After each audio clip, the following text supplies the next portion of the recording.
Kamala tanks one of her first off-the-cuff interviews. Just absolutely just up in flames.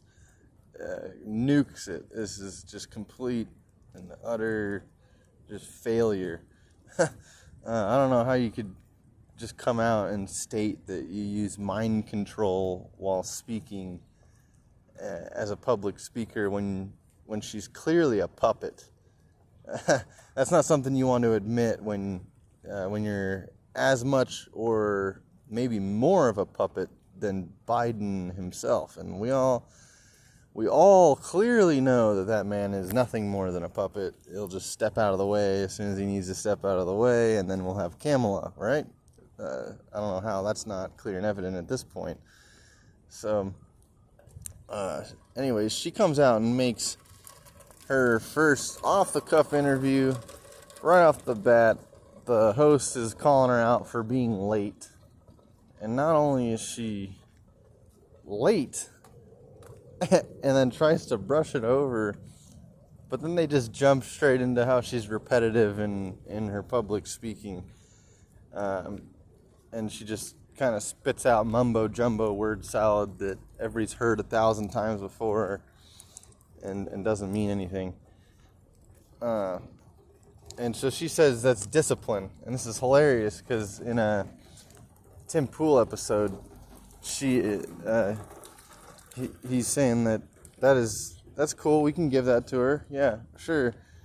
Discipline. Yeah, you're protecting your idealisms so well and so steadfast that it's coming off as repetitive, and all that is discipline. Sure, we'll give that to Kamala. Let her have that.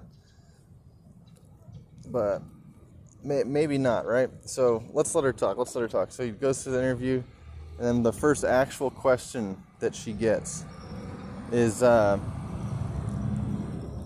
you have a, what is it?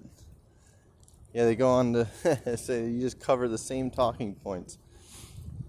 Well, then she further explains that she covers the same talking points repetitively because it's scientifically proven that you have to say something 3 times to somebody in some occasions before they end up hearing it.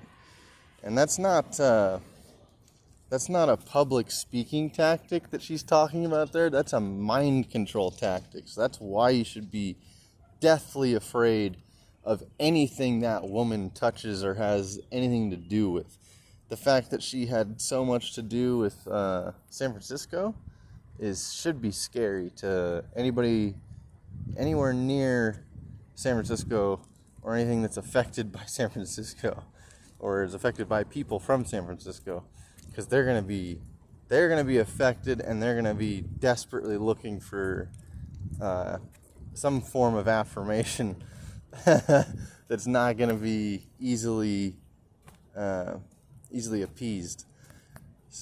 So Trump does not have any examples of mind control tactics. So if you want to know why I've held my stance as naturally as I have the whole time, it's because there's been a very clear mind control tactic at play from the Democrats. And then Tim Pool, gotta just commend this man day in, day out. Every episode he says something good. Brings up a Yale study of how Democrats are statistically proven to typically speak down to minorities. So this would just be like foreigners, and apparently black people still fall into a minority. So that would make black people a minority being spoken down to by Democrats, which makes sense as to why Kamala would have Megan Thee Stallion at a rally and why she speaks the way she does. If she's gonna speak all Southern when she's in Southern states and obviously be dumbing her speech down and be repeating things 3 times because she needs to brainwash you, it's only gonna get worse when she's speaking to Southern black people. You can only imagine. So, oh, you're Southerners. Oh, and you're black. Whew! Imagine what she thinks she can get away with if she just says things 3 times to you. You know.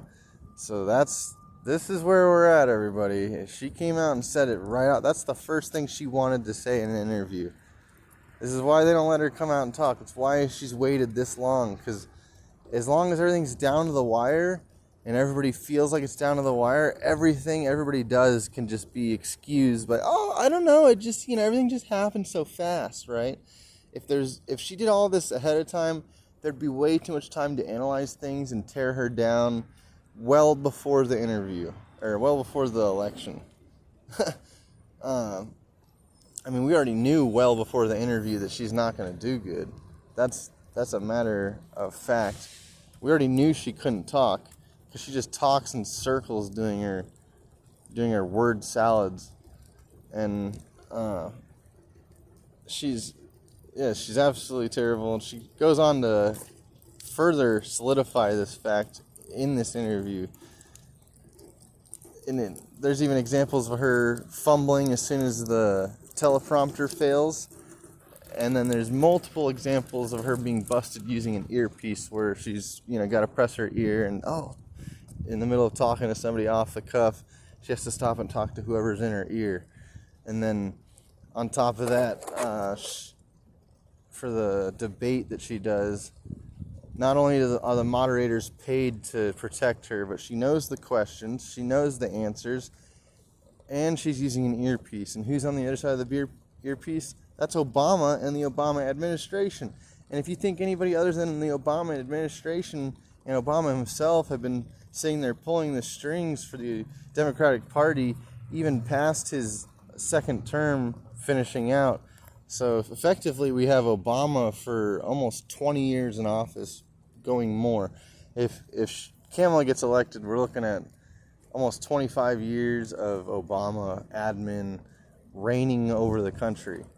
So if you want to know why California is falling apart, if you want to know why people have hashtags saying "Don't California my Arizona," if you want to know why the country is falling apart, why the economy is falling apart, why the stock market's about to crash again, while the economy is about to crash itself, why the dollar is about to just completely disintegrate before your very eyes, why inflation has gone to the roof to where you can't even afford groceries, and it's actually, you're paying more to live. The cost of living is higher now than it was during the Great Depression, and that is because of the Kamala Harris campaign and the Biden administration, who also let in millions of illegal immigrants.